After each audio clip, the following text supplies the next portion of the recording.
Hello friends, welcome to Pushpa's kitchen. நம்ம கிச்சனில் இன்னைக்கு ஆரோக்கியமான கருவேப்பிலை பொடி தாங்க பார்க்க போகிறோம். கருவேப்பிலையில் அதிகமான பெனிஃபிட்ஸ் இருக்குது. நம்ம தினமும் உணவில் சேர்த்துக்கிறது ரொம்ப நல்லதுங்க. அதுக்கு முன்னாடி நம்ம சேனலுக்கு சப்போர்ட் பண்ணுங்கள், சப்ஸ்கிரைப் பண்ணிவிடுங்க ஃப்ரெண்ட்ஸ். வாங்க கருவேப்பிலை பொடி எப்படி செய்கிறதுன்னு பார்க்கலாம். ஃப்ரெஷ்ஷான கருவேப்பிலையை வாங்கிட்டு வந்து நல்லா கழுவிட்டு ஒரு நாள் முழுக்க வீட்டுக்குள்ளேயே வச்சுருங்க. தண்ணியெல்லாம் ஃபுல்லாக வடிஞ்சு இந்த அளவுக்கு மொறுன்னு காஞ்சிரும். வெயிலெல்லாம் வைக்க வேண்டாம். இப்போ ஸ்டவ் ஆன் பண்ணிவிட்டு கடாயில் கருவேப்பிலையை சேர்த்து லோ ஃப்ளேமில் வச்சுட்டு இந்த மாதிரி வறுத்து எடுத்துக்கோங்க. இந்த அளவுக்கு மொறுன்னு வறுக்கணும். இப்போ ஒரு கப்பு கருப்பு உளுந்தும் சேர்த்து செவக்க வறுத்து எடுத்துக்கோங்க. கருப்பு உளுந்து இந்த அளவுக்கு செவந்ததுக்கப்புறம் அதையும் வேற ஒரு பிளேட்டுக்கு மாற்றி வச்சுட்டு அரை கப்பு பொட்டுக்கடலையை லைட்டாக பிரட்டி எடுங்க. ரொம்ப நேரம் வறுக்க வேண்டாம் பொட்டுக்கடலையை. இப்போ இதையும் வேறு பிளேட்டுக்கு மாற்றிடுங்க. இப்போ அரை கப்பு எள் எடுத்திருக்கேன். நான் வெள்ளை எள் எடுத்திருக்கேன். நீங்கள் கருப்பு எள்ளையை சேர்த்தாலும் நல்லாயிருக்கும். ரொம்ப எள் வந்து படன்னு பொரியும். இது எல்லாமே வறுத்து முடிகிற வரைக்கும் ஸ்டவ்வை லோ ஃப்ளேமில் தான் இருக்கணும். ஹை ஃப்ளேமில் வைக்கவே கூடாது. இதை நல்லா வறுத்து எடுத்துக்கலாம்.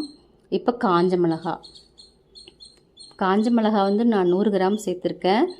வறுக்க போக்கில் இந்த மாதிரி காம்போடு சேர்த்துக்கணும். காம்பை எடுத்துகிட்டு வறுத்திங்கன்னா நல்லா நெடி ஏறும். அதனால் நீங்கள் வந்து காம்போடு சேர்த்து வறுத்துக்கோங்க. அரைக்க போக்கில் காம்பை எடுத்துக்கலாம். நல்லா மொறுன்னு வறுத்ததுக்கப்புறம் இதை அப்படியே வேற ஒரு பிளேட்டுக்கு மாற்றிடுங்க.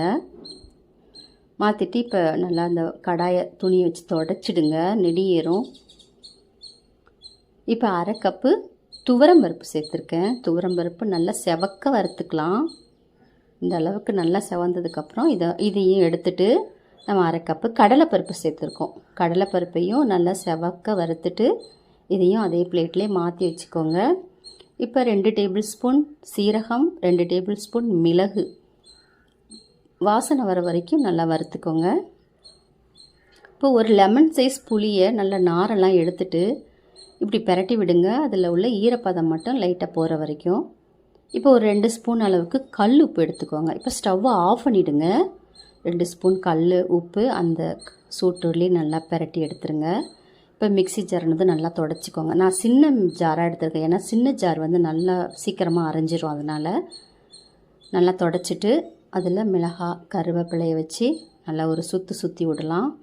இப்போ இந்த அளவுக்கு வந்ததுக்கப்புறம் பாக்கி இருக்கிற கருவேப்பிலை மிளகாயை சேர்த்து அரைச்சிட்டு வந்துடலாம். இப்போ எந்த அளவுக்கு க்ரீனாக இருக்குது பாருங்கள்.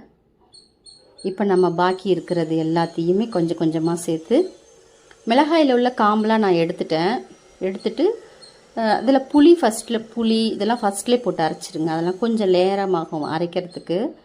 இப்போ இந்த மாதிரி எல்லாத்தையுமே கொஞ்சம் கொஞ்சமாக சேர்த்து அரைச்சிக்கலாம். லாஸ்ட்டாக அரைக்க போக்கில் பூண்டு சேர்த்துக்கோங்க. பூண்டையும் சேர்த்து நல்லா அரைச்சிக்கோங்க.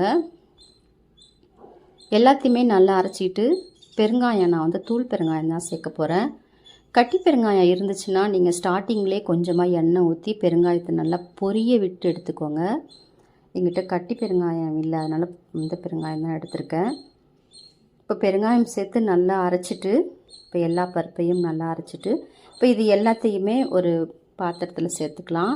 சேர்த்துட்டு இது எல்லாத்தையும் ஒன்று போல் நல்லா கலந்து விடுங்க. கருவேப்பிலை பொடி